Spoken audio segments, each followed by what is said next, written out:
For nearly 3 decades, the murder of 6-year-old JonBenét Ramsey has remained one of the most haunting and mysterious unsolved cases in American history.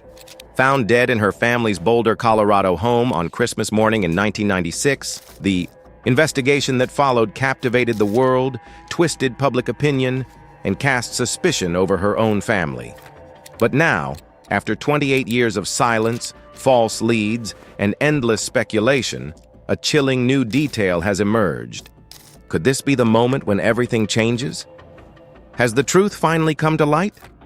What if the key to solving this decades-old mystery was buried not in the past, but hiding in plain sight all along? And if so, why did the police ignore it? Who was the masked man who attacked another young girl just miles away from the Ramsey home less than a year after JonBenét's death? And how could this horrifying pattern have gone unnoticed? In this video, we will unpack the entire timeline, from the horrifying discovery to the overlooked clues and the groundbreaking use of DNA technology that might finally point to the real killer. We'll break down the suspects, the accusations, the missed opportunities, and the painful fallout that followed the Ramsey family for years. For years, countless theories have circulated, from intruders and predators to the possibility of a tragic accident within the home. Internet forums, documentaries, books, and television specials have fueled every angle imaginable. But none have been able to close the case, or provide the one piece of evidence that could silence doubt. This isn't just a story about a crime. It's about a community's failure, a family's torment, and a nation's obsession.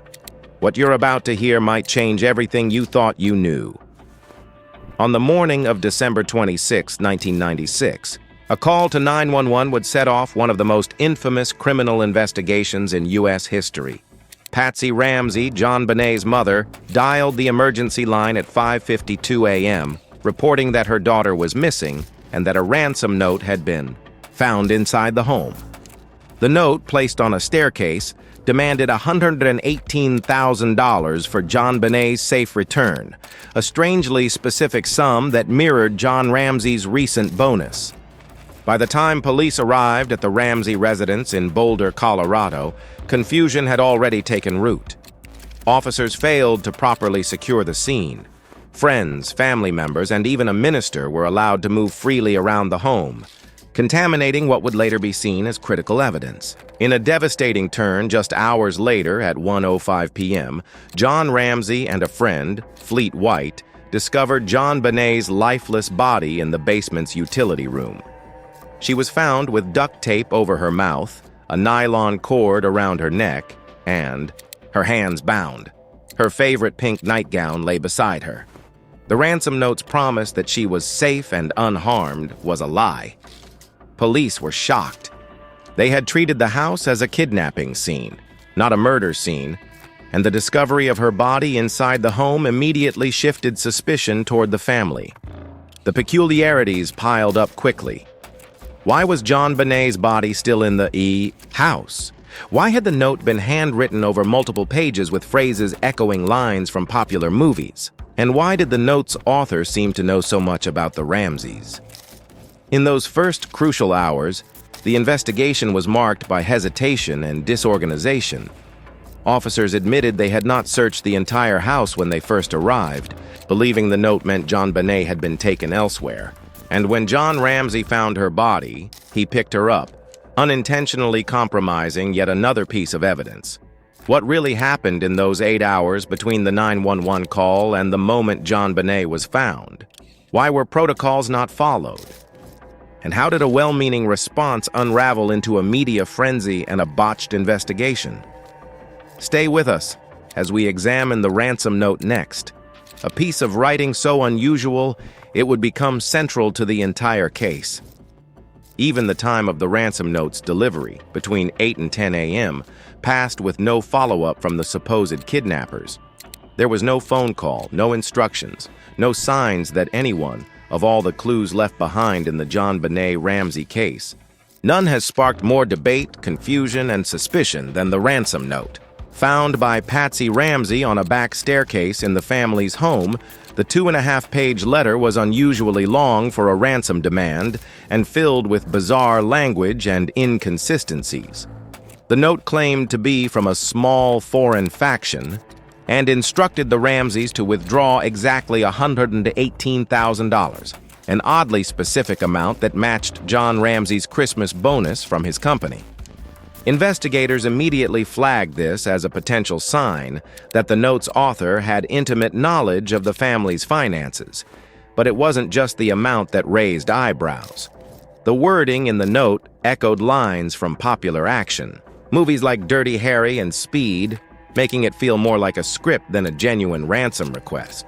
Phrases such as, "We respect your business but not the country it serves," and "If you talk to a stray dog, she dies," struck many as theatrical and implausible. Even more suspicious was the fact that the note appeared to have been written using a notepad and pen from inside the Ramsey home. Handwriting experts spent months analyzing the letter and compared it to samples from both John and Patsy.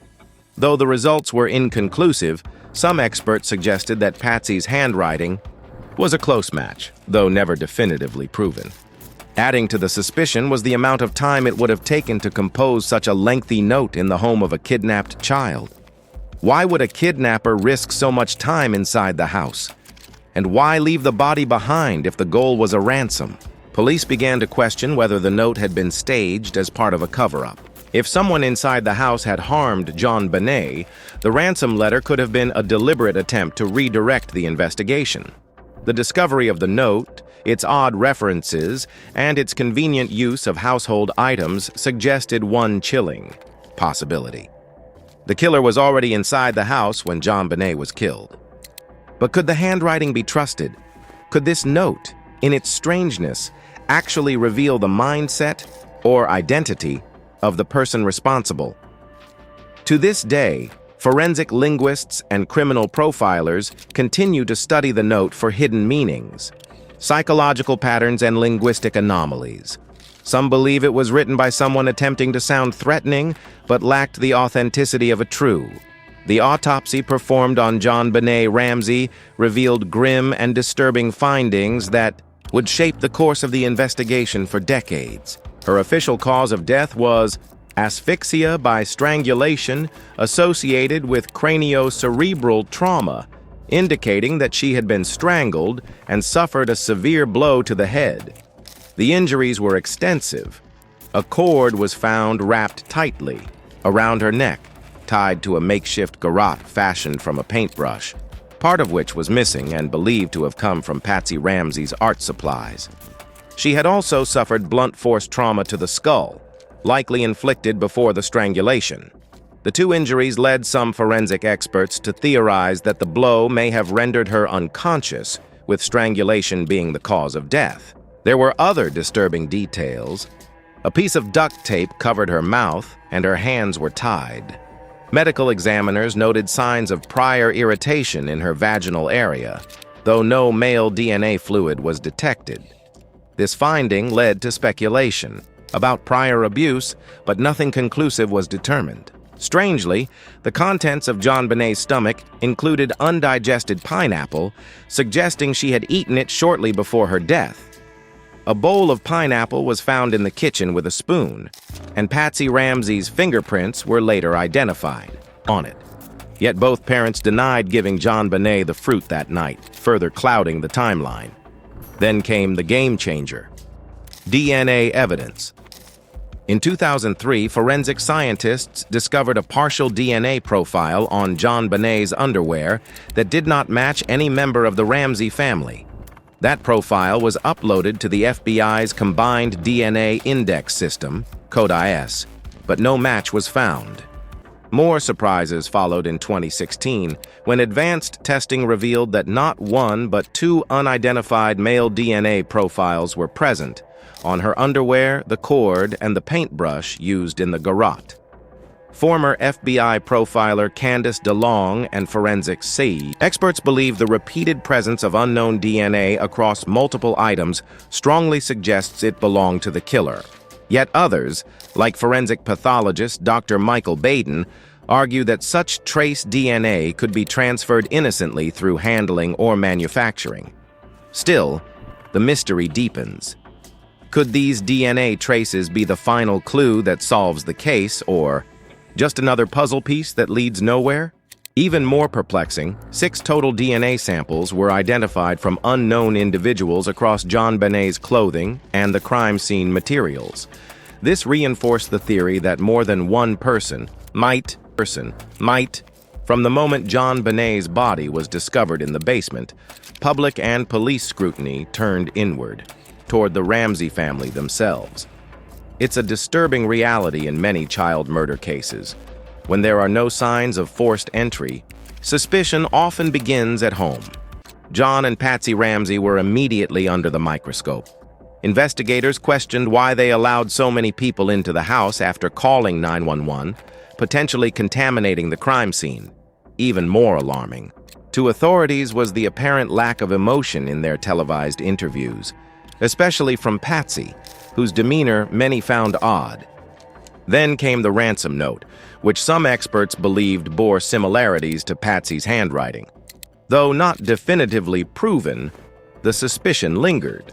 The fact that the note was written using supplies from inside the house only added fuel to the theory that the letter was staged to mislead investigators. Theories quickly emerged. One of the most persistent suggested that JonBenét may have been accidentally killed, possibly during a moment of anger or rough play, and that the note was a panicked cover-up. Burke Ramsey, just 9 years old at the time, was even implicated in online forums and media speculation, accused of killing his sister over a petty argument. In 1999, a grand jury voted to indict both John and Patsy Ramsey for child abuse, resulting in death and being accessories to a crime. However, the district attorney declined to move forward, citing insufficient evidence. It wasn't until 2008, more than a decade after the murder, that the Boulder district attorney formally cleared the family based on DNA evidence. The unknown male DNA discovered on JonBenét's clothing did not match anyone in the Ramsey household. Still, public suspicion didn't fade. Documentaries, podcasts, and internet sleuths continued to fuel speculation. Burke, in particular, has struggled with the lasting impact of being a suspect in the public eye. His 2016 interview with Dr. Phil was widely viewed but did little to quell the rumors. The Ramseys' behavior may have seemed unusual, but grief manifests in countless ways. Did law enforcement and the media rush to judgment, forever altering the lives of a grieving family? Coming up, we explore other potential suspects, men whose dark pasts and eerie behavior brought them into the spotlight of this chilling case. Some experts now argue that the intense focus on the Ramseys in the early days may have distracted investigators from pursuing other viable leads, creating blind spots that delayed. While the Ramsey family bore the brunt of public suspicion, there were several other individuals who raised serious red flags, each with their own disturbing connections to the case. One of the most infamous was John Mark Carr, a former schoolteacher who shocked the nation in 2006 by confessing to killing JonBenét.